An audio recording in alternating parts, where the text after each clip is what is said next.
الحمد لله وكفى وسلام على عباده الذين اصطفى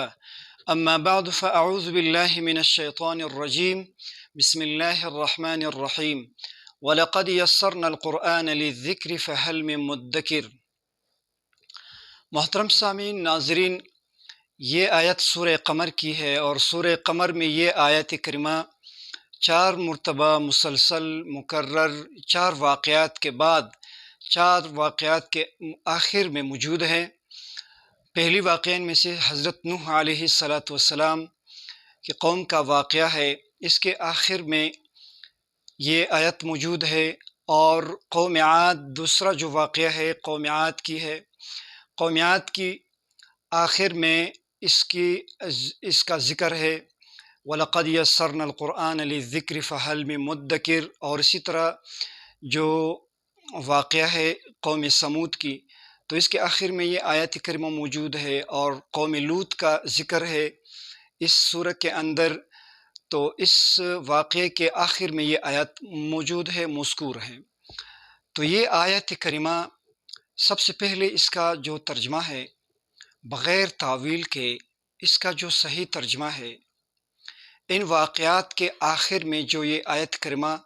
موجود ہے تو اس کا صحیح مفہوم، صحیح ترجمہ یہ ہے وَلَقَدْ يَسَّرْنَا الْقُرْآنَ لِلذِّكْرِ، تحقیق ہم نے قرآن کریم کو آسان کر دیا، آسان بنایا ہے، لِلذِّكْرِ نصیحت حاصل کرنے کے لیے، فَهَلْ مِن مُدَّكِرٍ ہے کوئی نصیحت حاصل کرنے والا۔ تو یہ جو آیت ہے سورہ قمر کی 4 واقعات کے آخر میں موجود ہے۔ تو واقعات آپ کو معلوم ہے اللہ تعالیٰ قرآن کریم میں جو واقعات اور جو مثالیں تمثیل جو ذکر فرماتے ہیں تو انسانوں کی نصیحت حاصل کرنے کے لیے کہ انسان اس سے نصیحت حاصل کرے۔ تو یہ جو 4 واقعات ہے قوم نوح کی، قوم عاد کی، قوم سمود اور قوم لوط علیہ السلام، یہ جو انبیاء کے واقعات ہے ان کے اقوام کی، اس کے آخر میں جو یہ ہر واقعے کے آخر میں آیا ہے، تو ظاہر سی بات ہے انبیاء کے واقعات نصیحت حاصل کرنے کے لیے ہے۔ تو یہ آیت بغیر تعویل کے صحیح مفہوم کے ساتھ یہ ہے کہ اللہ تعالیٰ نے قرآن کریم کو آسان بنایا ہے، آسان کر دیا ہے نصیحت حاصل کرنے کے لیے۔ تعویل تب ہم کرتے جب کہ اس کے سیاق، اس جو آیت کریمہ ہے اس کے سیاق میں، اس کے سباق میں کوئی اس کا مدلول نہیں ہوتا تو ہم نہیں سمجھ سکتے، تو پھر فقہا، پھر جو مفسرین حضرات پھر تعویل کر کے کوئی ایک اور معنی تلاش کرتے اس کی۔ لیکن اب تو یہ ظاہر سی بات ہے کہ قرآن کریم کی یہ جو 4 واقعات ہے اس صورت کے اندر ہر واقعے کے آخر میں یہ آیات موجود ہے، تو بغیر تعویل کے اس کا صحیح مفہوم ترجمہ یہ ہے کہ قرآن کریم کو اللہ تعالیٰ نے آسان بنایا ہے نصیحت حاصل کرنے کے لیے۔ دیکھو، ایک ہے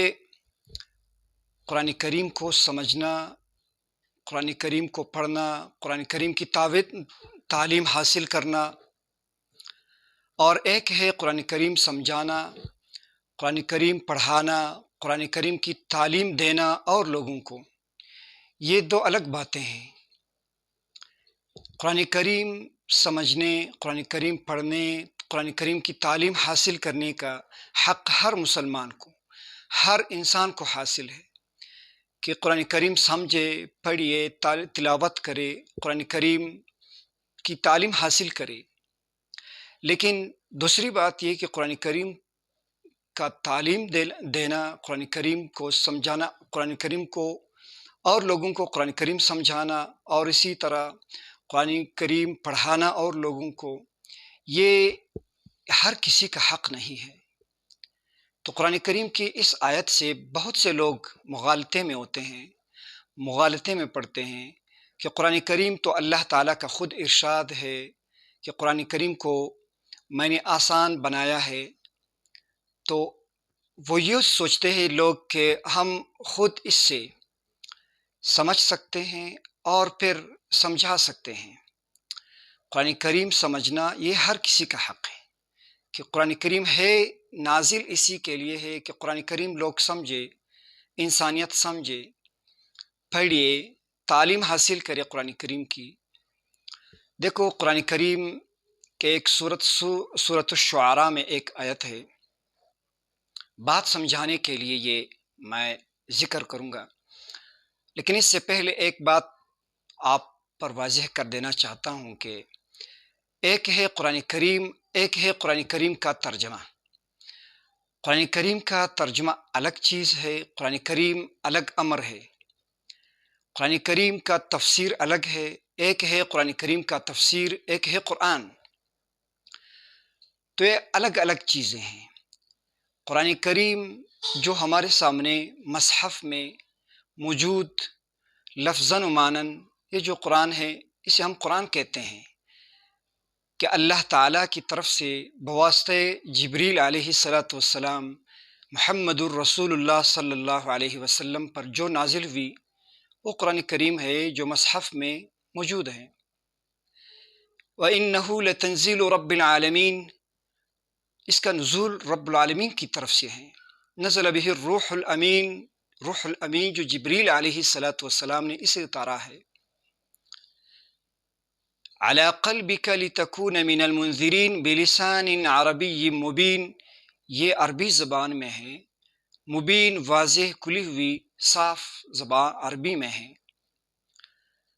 وَإِنَّهُ لَفِي زُبُرِ الْأَوَّلِينَ، یہ جو آیت ہے وَإِنَّهُ، بے شک یہ قرآن، لفی زبر الاولین، زبر وہ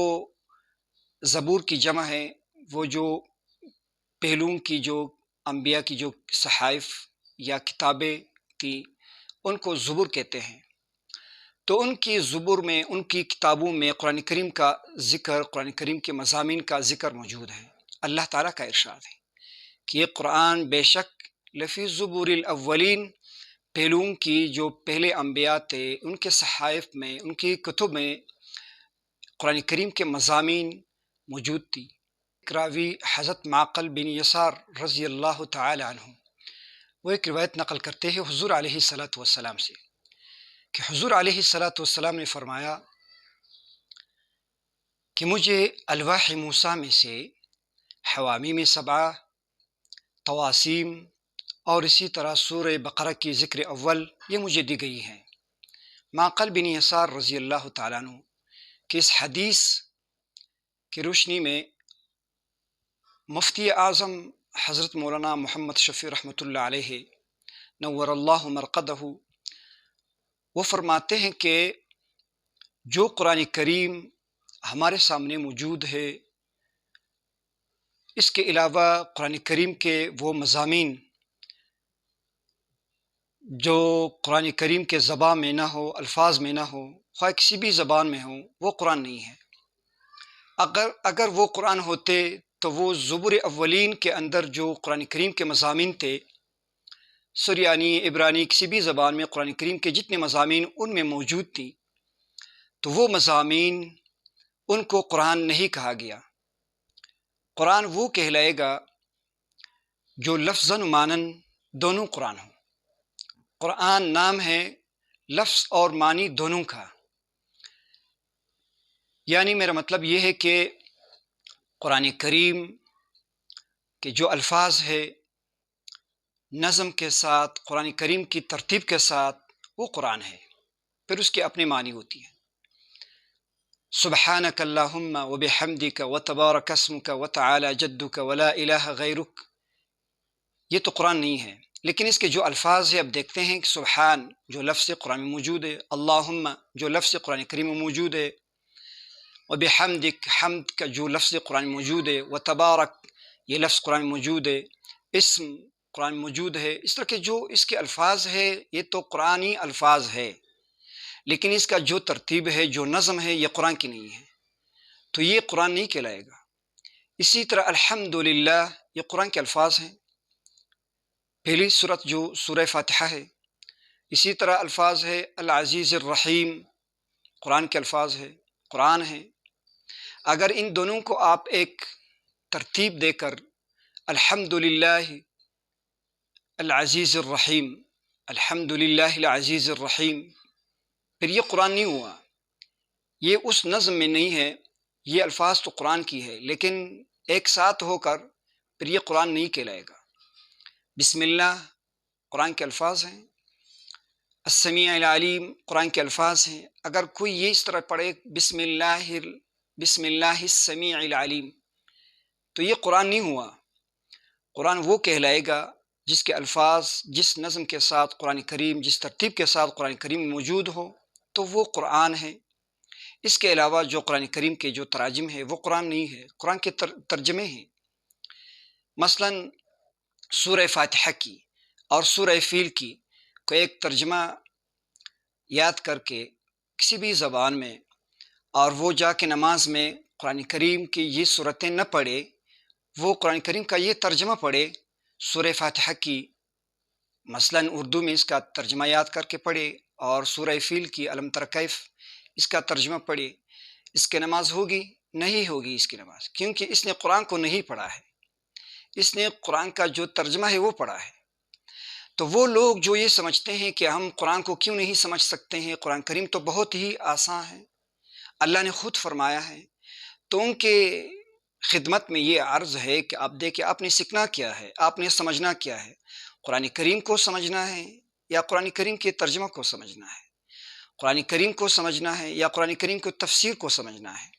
تفسیر کے حوالے سے قرآن کریم کا جو سب سے بیسٹ تفسیر ہے، the best explanation of the Quran is قرآن، قرآن کا سب سے بہترین تفسیر قرآن کریم خود ہے۔ وَأَحْسَنَ تفسیرا، اگر کوئی یہ قرآن کریم کے مختلف زبانوں میں مختلف ترجمے سیکھے، انگلش کے، فرانسیسی زبان میں، جرمنی میں، اردو میں، کسی بھی زبان میں قرآن کریم کے جو تراجم ہے وہ رٹا لگا کے سیکھے، اور وہ یہ سمجھ بیٹھے کہ میں نے قرآن کریم کو سیکھا ہے، قرآن کریم کو نہیں سیکھا ہے۔ قرآن کے الفاظ کا جو اعجاز ہے، جو عظمت ہے، جو مرتبہ مقام ہے، وہ ان تراجم میں کوئی جمع نہیں کر سکتا ہے۔ تو اس حوالے سے عرض یہ ہے کہ قرآن کریم کا جو سمجھنا ہے، پھر اگر کوئی یہ کہے کہ قرآن کریم کے جو تراجم لکھی ہوئی ہے، جو تراجم ہے، یہ کس لیے ہے؟ یہ سب کے لیے ہے۔ سب سے پہلے یہ طلباء کے لیے ہے، پھر اس کے بعد جو عوام ہے مختلف مضامین قرآن سے وہ ترجمے پڑھ پڑھ کے وہ نصیحت اپنے لیے ایک فائدہ اٹھا سکتے اس سے، لیکن اس کے تھرو، اس کے غرض سے یہ چند ایک ترجمے اور تفاسیر دیکھ کر قرآن کریم کا پھر تفسیر لکھنے بیٹھتے ہیں کچھ لوگ، یا قرآن کریم سمجھانے بیٹھتے ہیں، تو میرے خیال سے یہ اچھی بات نہیں ہے۔ خود سمجھنے کی کوشش کرے قرآن کریم کے، جہاں بھی کوئی ایک شبہ، کوئی ایک شک ہو، تو کسی مستند عالم سے جا کر اس کا صحیح تفسیر، اس کا صحیح معنی معلوم کر کے اس پر عمل کرے۔ اللہ تعالی ہمیں سمجھنے سمجھانے کی توفیق عطا فرمائے۔ وآخر دعوانا ان الحمد للہ رب العالمین۔